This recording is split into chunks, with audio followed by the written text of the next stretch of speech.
Samajwadi party के राष्ट्रीय अध्यक्ष अखिलेश यादव की प्रेस वार्ता। अखिलेश यादव के साथ मंच पर शिवपाल यादव भी मौजूद। सैफई में बनेगा मुलायम सिंह यादव का स्मारक। 8.3 एकड़ जमीन पर बनाया जाएगा स्मारक, जिसमें 4.5 एकड़ जमीन पर होगा पार्क और जन सुविधा की सुगमता। स्मारक की रूपरेखा में नेताजी की जीवन, सादगी और गुणवत्ता की झलक होगी। स्मारक में वास्तुकला और जमीन से जुड़े होने का मुख्य आकर्षण होगा। समाधि स्थल में अनेकों द्रवलियों की श्रृंखला दोनों तरफ सुसज्जित होगी। मुलायम सिंह यादव के जीवन और देश की संस्कृति कला का अद्भुत संगम दिखेगा स्मारक में। विधानसभा चुनाव भी हो रहे हैं, ये बताया जा रहा है कि आपके मोबाइल फोन पर घुसपैठ हो रही है। बड़े दुख की बात है कि सुबह सुबह ये जानकारी मिली और इस तरह का मैसेज कंपनी के माध्यम से मोबाइल पर पहुंचा है। और ये जो मैसेज बता रहा है कि आपका स्टेट एजेंसी या स्टेट की तरफ से हैक किया जा रहा है या जासूसी की जा रही है, तो बड़े दुख की बात है। आज हमारे डेमोक्रेसी में, लोकतंत्र में आजादी और आपकी प्राइवेसी को भी ये किस लिए उसको खत्म करना चाहते हैं? आखिरकार जासूसी किस लिए? और इस सीमा तक कि जो पार्टी के बड़े नेता हैं, पार्टियों के बड़े नेता हैं, उनके मोबाइल सर्वेलेंस में ले ली जाए, उनकी जानकारी हो जाए, ये बड़ा दुखद है। और डेमोक्रेसी में इसके लिए कोई जगह नहीं है। इसकी जांच हो, सरकार जांच करके बताएगा क्यों ऐसा चल रहा है, जिसमें कई वरिष्ठ नेता हैं, डिफरेंट पार्टीज के हैं। क्या वो मैसेज पढ़ के सुना सकते हैं? नहीं, मैं आपको डिस्प्ले करा दूंगा जो मैसेज कंपनी की तरफ से आया है।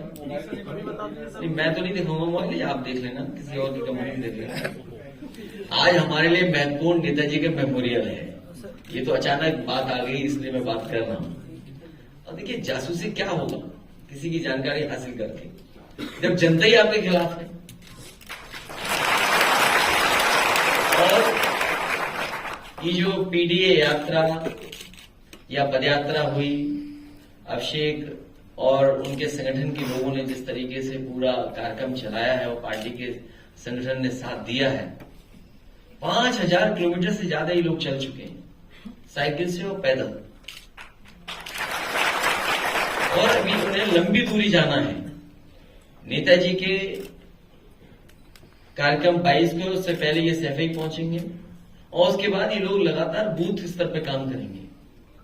तो ये जो तैयारी है, इसी से घबराए हुए हैं। कल कोई पत्रकार साथी मुझसे पूछ रहा था कि बीजेपी के लोग दलित सम्मेलन कर रहे हैं।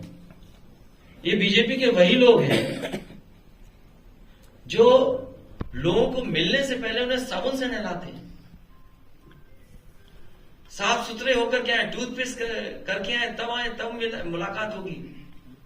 और फिर इस देश ने वो समय भी देखा है, अगर किसी ने छू लिया तो नहा करके आते थे, किसी के छुए होकर खाना नहीं खाते। वो हम लोगों ने घटनाएं सुनी है, देखी है। अभी कईयों की जान चली गई अगर पानी पी लिया उसने, अगर कोई मंदिर से सामान उठा लिया उसकी जान चली गई। तो ये समाज में सुधार की जरूरत है। आज सरदार पटेल जी को हम याद करते हैं, जिन्होंने देश को जोड़ा, देश को आजादी दिलाई। आचार्य नरेंद्र देव जी को याद करते हैं, जिन्होंने हमें समाजवादी सिद्धांत पर आगे बढ़ने का हमेशा प्रेरणा दी, समाजवादी आंदोलन को आगे बढ़ाया। और नेताजी के मेमोरियल के जानकारी आपको दी है, इसलिए कि नेताजी ने हम लोगों को विरासत में बहुत कुछ दिया है। इतने वर्षों उन्होंने संघर्ष कर करके समाजवादी आंदोलन को यहां पहुंचाया है। हमारी और नौजवानों की यही जिम्मेदारी है कि इस आंदोलन को और कैसे आगे लेकर के जाए, खत्म हो, जाति जनगणना हो, जो पिछड़े दलित हैं उन्हें आरक्षण मिले। कोई सरकार को परवाह नहीं है। सरकार आरक्षण छीनना चाहती है। सरकार तमाम महापुरुषों का इतिहास बदलना चाहती है, छिपाना चाहती है। इसीलिए टीन शेड लगाए थे, ताला लगाया था उसमें। इसीलिए मजबूरी में हमें गेट के ऊपर से चढ़ करके जाना पड़ा। और अगर अगली साल भी लगाएंगे गेट पे ताला, तो अगली बार भी इसी तरह कूद करके जाएंगे। इसलिए इस मेमोरियल जो बनने जा रहा है, मुझे उम्मीद है कि नेताजी का मेमोरियल सैफई में बहुत अच्छा जल्दी बनाने की कोशिश करेंगे। और इसीलिए मैंने ये प्रेजेंटेशन की। आदित्य प्रताप सिंह जी ने हिंदी में बताया कि क्या क्या इसमें चीजें जोड़ रहे हैं। समय समय पे लोगों ने सुझाव दिए हैं। कोशिश होगी उन सुझावों को भी एकोमोडेट कर लें, उन सुझावों को भी शामिल कर लें, जिससे कि जिस जगह से नेताजी को सबसे ज्यादा लगाव था, मैं सबसे पहले वहीं उनका मेमोरियल बनाने जा रहा हूं। मुझे उम्मीद है कि बहुत जल्दी 27 से पहले वो मेमोरियल बनकर के तैयार हो जाएगा। मैं प्रेस के साथियों का धन्यवाद दूंगा और एक बार फिर कहूंगा ये प्रेजेंटेशन कर दें और उनका गाना आप आ जाना। मेरा सीधा मानना है, सर्विलेंस करना, लोगों के फोन हैक करना, हैकर्स को या एक्सपर्ट्स को जो टेक्नोलॉजी के समझते हैं उनको हायर करना, या दुनिया के दूसरे देशों से सहयोग लेना, ये वो लोग हैं जो लोकतंत्र को नहीं पसंद कर रहे, भारत की आजादी को और इंटरनल सिक्योरिटी को ये ठेस पहुंचा रहे हैं। ये लीडर्स के क्यों हैक कर रहे हैं आप? आज खबर पड़ी कि पुलवामा में कि उत्तर प्रदेश के एक किसी की जान चली गई। मैं तो ये कहता हूं सरकार को ये बताना चाहिए कि किन किन प्रदेशों के लोगों की जान गई, और तब सरकार को इंटरनल सिक्योरिटी की चिंता नहीं जब पुलवामा में कितने लोग शहीद हो गए थे। क्या आज तक पता लगा कि वो जो एक्सप्लोजिव था वो कहां से आया? ये बीजेपी के लोग मजाक कर रहे थे मुझसे जब मैंने कहा कि अगर गूगल मैप्स की, अगर दुनिया के दूसरे देशों का सहयोग ले सकते हो तो ले लो और आपको जानकारी हो जाएगी कि ये चीजें कहां से आएंगी। गाड़ी पलटने पर मैंने कहा था, न जाने कितने लोगों ने, बीजेपी के लोगों ने मजाक किया था। आज भी अगर बीजेपी चाहे तो उसकी सच्चाई बाहर आ जाएगी।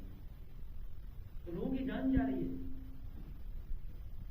क्या ये इंटरनल सिक्योरिटी का मामला नहीं है? क्या केरला में जो घटना हुई वो इंटरनल सिक्योरिटी का मामला नहीं है? सरकार आखिरकार क्या कर रही है? और सरकार लीडर्स के फोन जासूसी पे लगाए हुए। इसीलिए मैंने कहा अगर सब संस्थाएं पॉलिटिकल लोगों के पीछे लग जाएंगी, अरविंद केजरीवाल को ईडी का नोटिस मिल गया, सीबीआई, इनका नोटिस कोई भी दे सकता है। और मुझे याद है, मैं अभी अपने लीडर्स को बता रहा था, एक बार 30 से 31 तारीख को ही नेताजी ने भी प्रेस कॉन्फ्रेंस की थी यहीं पर लखनऊ में, जब हमारे घर के फोन रिकॉर्ड किए गए थे। याद करिए, आप लोगों के रिकॉर्ड पर होगा। और आज भी 31 तारीख है। सोचिए, वो भी सरकार थी जो रिकॉर्ड कर रही थी, वो भी चली गई। ये रिकॉर्ड कर रहे हैं, ये भी चले जाए।